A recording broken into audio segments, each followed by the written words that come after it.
The captain accidentally fell asleep during the flight. But when he woke up, he realized something was wrong. He realized that the plane had gone off course into the Pacific Ocean. What's worse, the plane was about to run out of fuel. But he didn't dare to tell his teammates behind him, because telling his teammates would only increase the risk of destruction. All he had to do now was to call the tower for support. However, when he connected to the radio, suddenly he heard the voice of the enemy. So he shut down the radio. Then he switched to Morse code. And then, the captain was trying to reduce the weight of the plane. He dropped the shells into the Pacific Ocean, and then quickly turned around, trying to find some signals. But unfortunately, they'd been heading back for 10 minutes and hadn't heard anything. They were running out of fuel. The captain quickly informed the two crew members in the back to prepare for an emergency landing in the Pacific. When the team received the order, packed up quickly.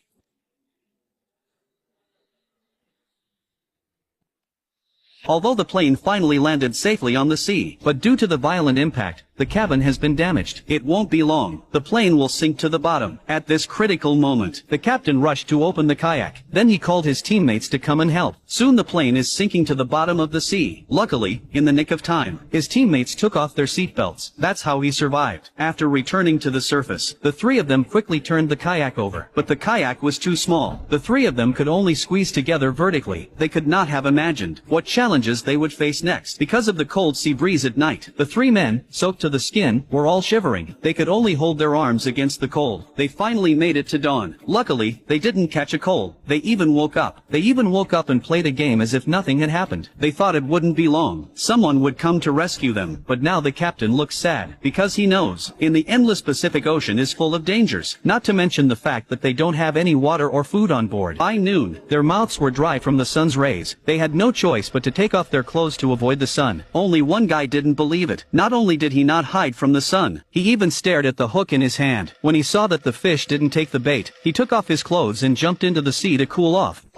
Come on in, boys! Water's fine! Another teammate also wanted to go down to take a shower, but the captain stopped him in his tracks, because in order to be safe in the Pacific Ocean, two men must remain on board. Hearing this, the man instantly felt the danger. He swam back with all his strength. For everyone's safety, the captain suggests that no one can get close to the boat, in order to prevent the sharks below from staring at us. And so it was. We drifted on the sea for 3 days, without a drop of water. The experienced captain couldn't take it anymore. He filled his shoes with water and drank it. When he woke up the next day, the captain's spirit was still recovering. However, his teammates' health was deteriorating, even began to hallucinate. He saw the seawater as mineral water. He picked up a handful of it and was about to drink it. At this point, the captain stopped him in time. Water right out of your brain.